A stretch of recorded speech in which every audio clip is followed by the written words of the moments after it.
Rich from Dynaport. The problem is I'm a racer. I'm over a month behind in shop work. I was welding pipes till 1 just about every night. And then my buddy Nick stops by with this damn moped. So he's got this straight, and you've seen my straight pipe videos on how straight pipes make more horsepower. So upon looking at the pipe, I said, Nick, we spent hundreds of dyno runs on our record holder, 160 mile an hour, and a 5.5 inch has been the best we can do on a 1000, which is 330 cc's. This guy has 68 or 69 cc air-cooled moped that runs on a good day, runs what, 69? 70? Yeah. This has been the best pipe he's found. What I didn't like about the pipe, several things. One, the bracket here, looks like it goes on a tractor, and I'm surprised it hasn't cracked. The other thing is the TIG weld actually drops into the pipe, disrupts the airflow a little, so we do torch welding. So last night at midnight, I made a flange. I took a KX60, which is a curved pipe to fit a motocross bike. I put it on to do a test. Now I've got a lot of experience on pipes, but I said to Nick, what I'm going to do is start out with this as a test bed with a big outlet like we run on the KX60. Another misconception, especially in the damn snowmobile industry, is that silencers make power. Silencers have nothing to do with making power. They're a good place to lose power. So what we do in the motocross industry, if we're running a 1-inch stinger, we run 1.5 inches in the perf so the silencer is bigger, so when the packing burns out, it doesn't disrupt the flow. You cannot make power with a silencer. So we start Nick out, and he's got a lot of seat time. The other thing I like about Nick, he's a very good tuner. He's been doing this since high school and on the moped. So he goes around the country to rallies. He's the number 1 or number 2 guy on top speed at most of the rallies. So I started Nick out with the KX60 pipe, which is curled. We know the curl is hurting power, just like on all these clowns with the 850 curled pipes. Straighter pipe is better. The first pass out with a big outlet, a 20 millimeter ID outlet, which is giant, the bike accelerated much better than the known good pipe and ran the exact same mile per hour, which on this road, slightly uphill as you went by the shop, 64 miles per hour. This pipe here has a 16/8 or a 17 outlet. I didn't want to go that small for several reasons. These guys also go down the road or they drive them 20-30 miles in a group wide open. They pass Harley guys sometimes. So for a heat buildup, I had Nick machine a 18 millimeter instead of a 15/8 or 16, so we're in between.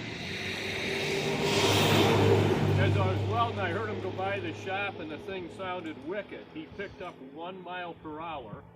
He's still got much better bottom end with this pipe than the big pipe. So guys, the moral of the story, there's a science to this. We were thinking of building a cheap dyno. We easily could build a dyno, roll this on. I said to Nick, just like the Pro Stock car guys told me in Brainerd, Minnesota, we look at the spark plug and we look at the mile per hour ticket.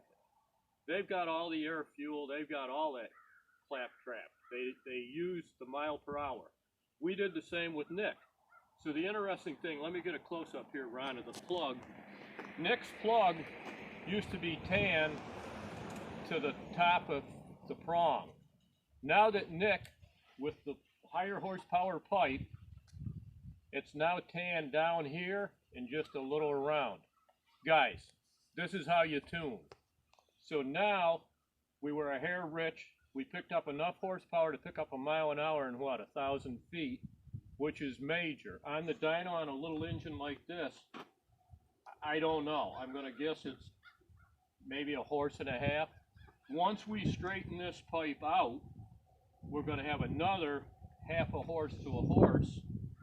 So to be continued. Next, we're going to play with a shorter intake length on his carb. The other good thing, and I'm relating this to some of you snowmobile guys that are going to be watching this, Nick knows clutches. He's got a variable clutch on the front just like we do, and he's got a secondary on the back. So today he was lightening his rollers on another moped he had because it was bogging a little. just like us putting in a slightly stiffer spring. He's also seen the gimmick of all these aftermarket clutches that go no faster. Nick machines his secondary so it will close all the way. And yeah, Ron, come over here just so the sled guys can see how crude. That belt deflection, right? Yeah. I mean, I shouldn't say crude, but he's got a little steel secondary. He bought a fancy Polini clutch, probably from Italy, and those guys are the mopeds.